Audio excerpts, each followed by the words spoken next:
Hello friends, नमस्कार। Friends, आज हमारा ये कॉन्सेप्ट वीडियो है, जहाँ पर हम लोग जो है एक स्पेसिफिक फाइनेंशियल प्रोडक्ट के ऊपर जो है एनालिसिस करने वाले हैं। तो बेसिकली समझना है, प्रोडक्ट का बेसिक फीचर आपको आइडिया होना चाहिए। तो हमारे इस कॉन्सेप्ट के वीडियोस कंटिन्यूअसली मैं जो है रेगुलरली मैं पोस्ट करता रहूँगा। तो यहाँ पर इस कॉन्सेप्ट वीडियोस में आपको सीखने के लिए बहुत कुछ मिलेगा। मतलब आपको यहाँ पर कोई प्रोडक्ट फीचर जो है आपको एक्सप्लेन किए जाएँगे। जैसे म्यूचुअल फंड की बात करेंगे तो म्यूचुअल फंड का लार्ज कैप फंड अगर हम लोग कहते हैं तो लार्ज कैप फंड क्या होता है?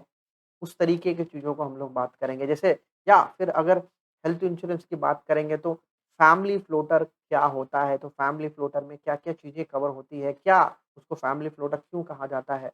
तो इस तरीके के जो है कॉन्सेप्ट्स को मैं जो है कॉन्सेप्ट्स के वीडियोज़ को कवर करूँगा। तो डेफ़िनेटली आपको जो है एक जगह पर एक कॉन्सेप्ट यहाँ पर कवर होगा इस जो है इसमें और ये मैं स्पेसिफ़िकली आपको इस चैनल के प्लेलिस्ट में आपको कॉन्सेप्ट्स करके एक प्लेलिस्ट मिलेगा, वहाँ पर आप ये सारा का सारा जो है देख सकते हो और सेपरेटली आप यही वीडियोज़ आप जिस फाइनेंशियल प्रोडक्ट के बारे में बात कर रहा हूँ, वहाँ पर भी आप वो जो है देख सकते हो। तो ये आपके ऊपर डिपेंड होता है कि आप कौन से प्रोडक्ट को ज़्यादा जो है पसंद करते हो। तो डेफ़िनेटली इस वीडियो को हम लोग शुरू करते हैं। तो सबसे पहले आज मैं बात करना चाहूँगा म्यूचुअल फंड्स के ऊपर। तो म्यूचुअल फंड्स का एक बेसिक कॉन्सेप्ट हम लोग समझेंगे और इसके थ्रू जो है बहुत सीरीज़ ऑफ वीडियोज़ आने वाले हैं, तो उसको बिल्कुल समझ के आगे बढ़ेंगे। तो सबसे पहले समझना क्या है,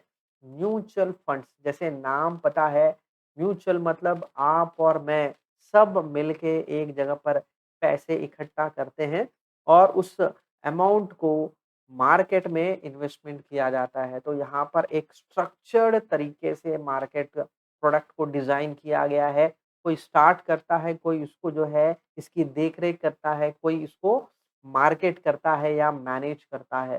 तो समझना ये है, इस स्ट्रक्चर के वजह से आप और मैं बेसिकली जो है सिर्फ़ और सिर्फ़ एज़ अ इन्वेस्टर अपना पैसा जो है इस स्कीम्स में इन्वेस्टमेंट करते हैं और इस स्कीम में इन्वेस्टमेंट करने के पीछे आपको कुछ एक क्लियर ऑब्जेक्टिव मालूम होना चाहिए। मतलब उठे-सुठे किसी भी स्कीम में मैं इन्वेस्टमेंट कर लूँगा ऐसा होता नहीं है। तो आपको क्या करना पड़ेगा, एक क्लियर ऑब्जेक्टिव आपका क्या ऑब्जेक्टिव है? क्या ये आपका ऑब्जेक्टिव ये पर्टिकुलर स्कीम फुलफिल कर सकता है क्या? ये आपको जानना ज़रूरी है। तो म्यूचुअल फंड का बेसिक पॉइंट आपको ये समझना है कि पैसे कलेक्टिव इन्वेस्टमेंट स्कीम है और ये पैसा एक कॉमन ऑब्जेक्टिव के साथ जो है मार्केट में पैसे कलेक्ट करते हैं और उस ऑब्जेक्टिव के साथ ही मार्केट में इन्वेस्टमेंट किया जाता है। जैसे छोटा सा एग्जांपल समझ के चलते हैं, कोई आपसे कहता है कि रिटायरमेंट स्कीम है, तो रिटायरमेंट स्कीम का मतलब ये स्कीम में जो पैसा आएगा वो करीबन जो है कम से कम 15-20 साल तक तो रहेगा। ईएलएस स्कीम की बात करेंगे तो ईएलएस में नॉर्मली 3 से 5 साल तक हम लोग होल्ड करके रखते हैं। चिल्ड्रन फंड की बात करेंगे तो ये फंड जो है कम से कम 15 से 18 साल तक हम लोग जो है इन्वेस्टमेंट को होल्ड कर सकते हैं। और आपको सिर्फ़ एक लमसम आपने घर बेच दिया, घर बेच के आपको जो है बहुत बड़ा पैसा आ गया, 60 लाख, 70 लाख आपके हाथ में आ गए। आप सेविंग अकाउंट में पैसे ना रखते हुए आप जो है म्यूचुअल फंड के ओवरनाइट फंड में पैसे ट्रांसफर कर देते हो तो एडिशनल बेनिफिट आपको मिलेगा। हर 1 लाख पे आपको जो है 50 पैसे या 75 पैसे का ज़्यादा एडिशनल बेनिफिट मिल सकता है अगर आप ओवरनाइट फंड में इन्वेस्टमेंट करते हो और सेविंग अकाउंट में पैसे नहीं रखते हो। तो ये सब चीज़ें आपको पता होना चाहिए कब आपका ऑब्जेक्टिव और उस स्कीम का ऑब्जेक्टिव दोनों मैच होना चाहिए। तो ये मैच करने के लिए सेबी ने एक नया कैटेगराइज़ेशन और रैशनलाइज़ेशन के रूप में जो है फॉर्म किया गया है। तो यहाँ पर मैं थोड़ा-सा आपको समझाना चाहूँगा कि ये रैशनलाइज़ेशन और कैटेगराइज़ेशन का मतलब क्या है? डेफ़िनेटली इसको मैं जो है एक-एक करके जो है इस श्रेणी में कवर करना चाहूँगा।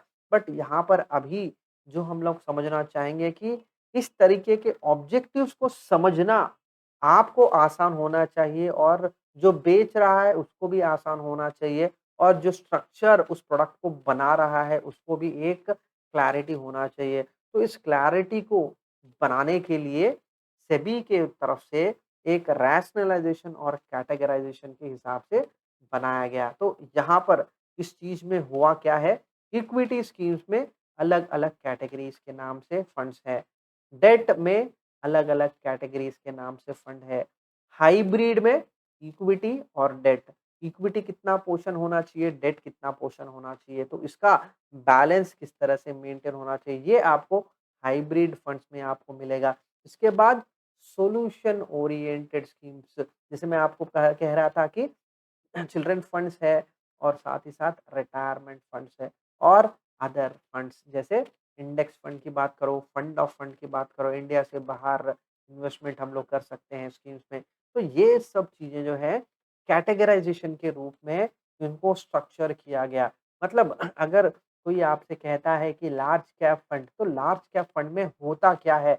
आपको वो बेसिक कॉन्सेप्ट मालूम होना चाहिए और ये लार्ज कैप फंड्स कहाँ पर इन्वेस्टमेंट करते हैं, तो ये भी आपको मालूम होना चाहिए।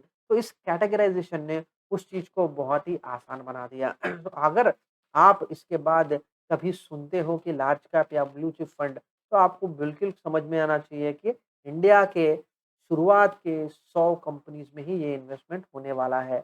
मतलब बहुत ही क्लियर है कि कौन से कैटेगरीज़ ऑफ स्कीम जो है कंपनीज़ में ही ये स्कीम इन्वेस्टमेंट करेगा। तो यहाँ पर म्यूचुअल फंड्स के कैटेगरी ऑब्जेक्टिव्स को ध्यान में रख के ये सारे चीज़ों को डिफाइन किया गया है।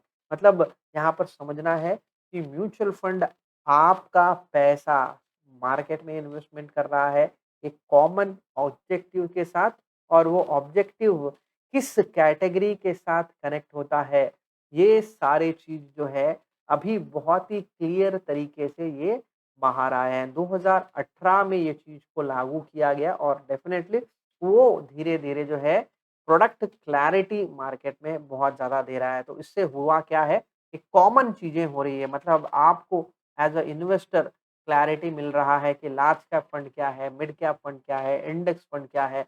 तो इस क्लैरिटी को लाने के लिए इस कैटेगराइज़ेशन कॉन्सेप्ट को जो है सेबी ने इंट्रोड्यूस किया और डेफ़िनेटली इसके साथ जो है बिल्कुल हर एक म्यूचुअल फंड कंपनी जो है इसके साथ जो है उनको बने रहना है। तो यहाँ पर होपफुली आपको जो है म्यूचुअल फंड का एक बेसिक पर्पस आपको मैंने यहाँ पर बताया है। तो अगले वीडियो का जब भी मैं कॉन्सेप्ट के साथ में बात करूँगा म्यूचुअल फंड का, तो वहाँ पर हम लोग ये कैटेगराइज़ेशन क्या है, रैशनलाइज़ेशन क्या है और इसको सेबी ने किस तरह से डिफ़ाइन किया है, वो हम लोग ज़रूर देखेंगे सो दैट आपको वो कैटेगरीज़ को समझना ज़रूरी है। तो वहाँ पर उस वीडियो में हम लोग ये रैशनलाइज़ेशन और कैटेगराइज़ेशन को हम लोग जो है एक ब्रॉडर तरीके से आपको मैं वहाँ पर समझाऊँगा। फिर डेफ़िनेटली जैसे मैंने आपको कहा है कि कॉन्सेप्ट वीडियो है तो आपको उस प्रोडक्ट का कॉन्सेप्ट इस कैटेगरीज़ में ही हम लोग कवर करेंगे। जैसे हम लोग म्यूचुअल फंड कैटेगरी की बात कर रहे हैं,